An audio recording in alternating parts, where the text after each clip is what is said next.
Graça e paz, meu amigo e irmão, espero em Deus que você e todos em sua casa estejam bem e seguros nestes dias. Por favor, abra comigo a sua Bíblia no livro de Gálatas, em seu 6º capítulo, e nós vamos ler apenas o versículo de número 7 para o nosso devocional de esperança e vida de hoje. Gálatas 6:7 nos diz: Não se deixe enganar, de Deus não se zomba, pois o que o homem semear, isso também colherá. Queridos, até aqui, a palavra de Deus ela é bem clara nesse texto. Ela fala sobre uma lei espiritual, que é a semeadura e colheita. E para nós entendermos um pouco mais sobre isso, eu gostaria de convidar você a voltar um pouco atrás na história e na narrativa bíblica. Logo lá no primeiro livro, em Gênesis, nós encontramos a história da vida de Esaú e Jacó. Esses dois irmãos que, acredito eu, você conheça bem a sua história. O interessante é que lá, a partir do capítulo de número 25, você pode ver que Esaú e Jacó têm as suas vidas introduzidas na narrativa bíblica.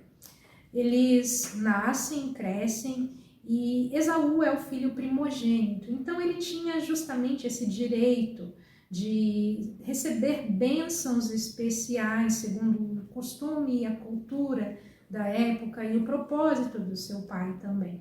Só que Esaú, se você continuar na sequência da narrativa da sua vida, você vai ver que ele desprezou essas coisas, ele não considerou elas sendo boas para ele.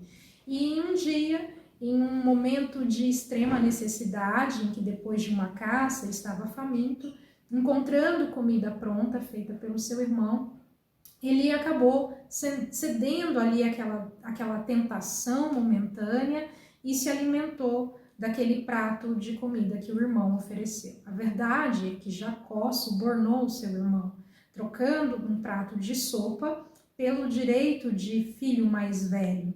E então nós vemos na sequência Esaú arcando com a sua colheita. Ele acabou perdendo as suas bênçãos especiais para o seu irmão caçula, porque ele já havia desprezado isso. Ele plantou o desprezo e acabou colhendo o desprezo do seu pai também. Nós vemos também na vida do seu irmão Jacó, que acabou conquistando essa bênção por meio de um suborno e também de uma mentira. Então nós vamos ver que Jacó, juntamente com sua mãe, acabou enganando o seu pai Isaac, já quase cego, e ele pegou essa bênção do seu irmão, ele a roubou. Então, a partir desse momento, tendo sido odiado pelo seu irmão, que planejava tirar a sua vida, Jacó precisa fugir para a casa do seu tio. E ele vai para lá com uma missão dada pelos seus pais, que é se casar com uma de suas primas, alguém do seu seio familiar. E logo ao chegar, ele se apaixona por uma de suas primas e ele então decide trabalhar por ela. E ele faz um acordo com o seu tio de trabalho e depois de 7 anos trabalhando arduamente e abençoando a vida do seu tio, porque era fato que Jacó prosperava no seu trabalho, então ele conquista o direito de se casar com a sua amada esposa.